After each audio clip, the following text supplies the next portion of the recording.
1944, Bretton Woods, une salle enfumée où des hommes en costume redessinaient le monde financier. Personne ne savait qu'ils créaient la plus grande arnaque de l'histoire de l'humanité. Aujourd'hui, la dette mondiale dépasse 300 000 milliards de dollars, un chiffre inimaginable. C'est 3 fois le PIB mondial combiné. Mathématiquement impossible à rembourser. Mais comment en sommes-nous arrivés là? Qui a conçu ce système? Et surtout, qui en profite? Tout commence avec une question simple que personne ne pose. Qui crée réellement l'argent? Vous pensez que c'est l'État? Que c'est votre gouvernement? Vous avez tout faux. Ce sont les banques privées qui créent l'argent. À chaque prêt accordé, de l'argent apparaît. Imaginez cette scène. Vous entrez dans une banque pour emprunter 100 000 euros. Vous pensez que cette banque a cet argent dans ses coffres? Absolument pas. L'employé tape simplement sur un clavier. Et voilà, 100 000 euros apparaissent sur votre compte. Cet argent n'existait pas une seconde avant. Il a été créé à partir de rien, du vide total. Votre dette, votre promesse de rembourser, devient de l'argent réel dans l'économie. Mais voici le piège diabolique. Vous devez rembourser cet argent avec des intérêts. C'est là que commence le cercle vicieux, la spirale infernale dont personne ne peut s'échapper. Réfléchissez bien, si tout l'argent en circulation provient de la dette créée par les banques, comment peut-on rembourser à la fois le capital emprunté ET, les intérêts exigés? C'est mathématiquement impossible sans créer encore plus de dettes. Le système est conçu ainsi.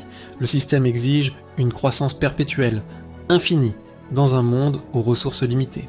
Prenons un exemple concret pour bien comprendre. Marie, une jeune entrepreneuse pleine d'ambition. Elle emprunte 50 000 euros pour lancer son entreprise à un taux d'intérêt de 5% par an. Au bout de 5 ans, elle doit rembourser environ 52 500 euros au total. Mais voici le problème. Ces 2 500 euros d'intérêt n'ont jamais été créés par la banque. Pour que Marie puisse payer ses intérêts, quelqu'un d'autre doit s'endetter et créer cet argent. Multiplier ce scénario par des millions d'emprunteurs dans le monde entier, particuliers et entreprises. Vous obtenez une spirale exponentielle de dettes qui ne peut que croître, jamais diminuer. Maintenant, posons la vraie question. Qui profite vraiment de ce système pervers? Les banques centrales et les grandes institutions financières. Ce sont les vrais maîtres du jeu, elles créent l'argent à partir de rien, le prêtent aux États qui en ont désespérément besoin et collectent religieusement les intérêts payés par vous, les contribuables ordinaires. Aux États-Unis, la dette nationale a franchi le cap hallucinant de 35 000 milliards de dollars. Chaque bébé américain naît aujourd'hui avec environ 100 000 dollars de dette sur ses épaules. En Europe, l'histoire est exactement identique.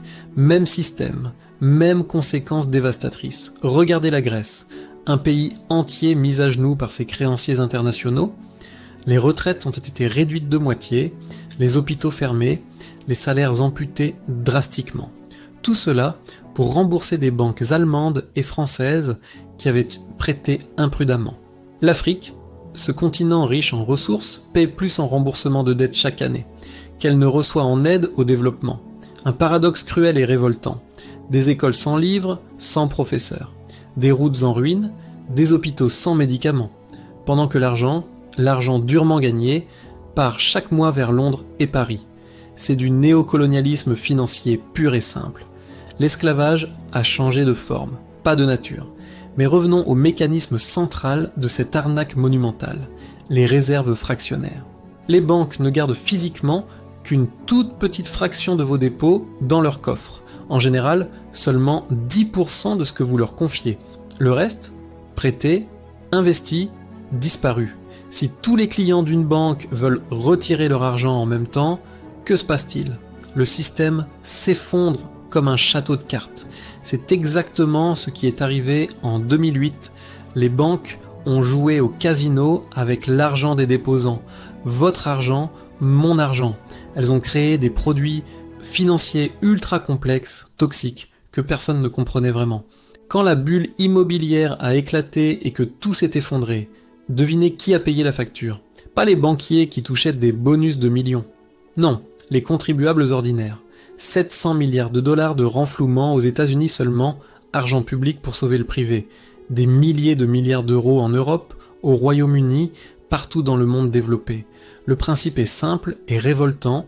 Privatisation des profits quand ça va, socialisation des pertes quand ça casse. Et après 2008, après cette catastrophe mondiale, ont-ils changé le système? L'ont-ils réformé? Absolument pas. Ils ont simplement imprimé encore plus d'argent, beaucoup, beaucoup plus. L'assouplissement quantitatif. Un terme technique élégant inventé par les économistes. Pour dire en langage clair, créer des milliards et des milliards à partir de rien du tout. La Réserve fédérale américaine a injecté plus de 4500 milliards de dollars dans le système financier. La Banque centrale européenne a fait exactement pareil. La Banque du Japon également. Le résultat de cette création monétaire massive?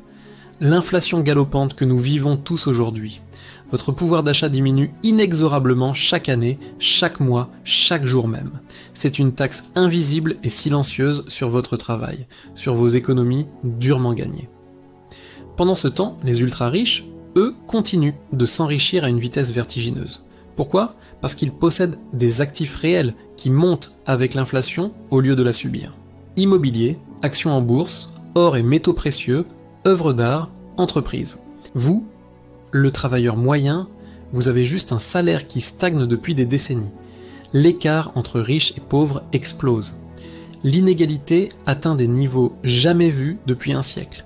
Ce n'est pas un accident de l'histoire, ce n'est pas un effet secondaire malheureux, c'est voulu. Mais il y a quelque chose d'encore plus pervers dans ce système diabolique. Les agences de notation, 3 entreprises privées, décident littéralement du destin des nations. Moody's, Standard & Poor's, Fitch, 3 noms que vous devez connaître et ne jamais oublier. Elles baissent la note de crédit d'un pays d'un simple coup de stylo, d'un communiqué de presse. Et celui-ci doit immédiatement emprunter à des taux d'intérêt beaucoup plus élevés. Catastrophe garantie. Ironie suprême. Ce sont exactement les mêmes agences qui ont noté AAA1 la meilleure note. Tous les produits financiers toxiques qui ont causé la crise mondiale de 2008. Incompétence ou complicité. Ont-elles subi des conséquences pour ces erreurs catastrophiques? Aucune. Le jeu continue comme avant. Alors, face à cette situation apocalyptique, y a-t-il une solution? Un espoir quelconque? Certains économistes progressistes proposent l'annulation totale et immédiate de la dette mondiale. Un jubilé, comme cela se pratiquait dans l'Antiquité tous les 50 ans pour éviter l'esclavage par la dette. D'autres veulent nationaliser les banques centrales, reprendre le contrôle de la création monétaire, rendre à l'État, au peuple souverain, le pouvoir fondamental de créer sa propre monnaie. Le Bitcoin et les crypto-monnaies proposent une alternative technologique radicale au système actuel. Une monnaie sans banque centrale, totalement décentralisée, hors du contrôle des gouvernements. Mais cette solution a ses propres problèmes majeurs. Volatilité, consommation énergétique, spéculation. Certains pays courageux ont tenté des solutions locales, des expériences audacieuses. L'Islande a emprisonné plusieurs banquiers responsables de la crise. Justice enfin rendue. L'Argentine a fait défaut sur sa dette à plusieurs reprises, refusant de payer l'impayable. Mais le système global, lui, reste totalement inchangé. Les mêmes règles, les mêmes acteurs.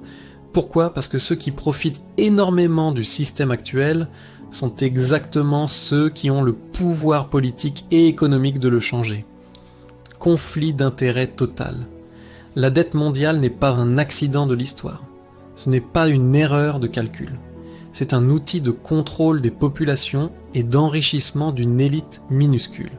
Maintenant que vous connaissez la vérité derrière le rideau, que vous avez vu la matrice, que comptez-vous faire? Rester spectateur ou devenir acteur du changement? Si cette vidéo t'a apporté quelque chose, même une toute petite idée, montre-le avec un pouce levé. Et toi, qu'est-ce que tu en penses? Laisse tes idées dans les commentaires.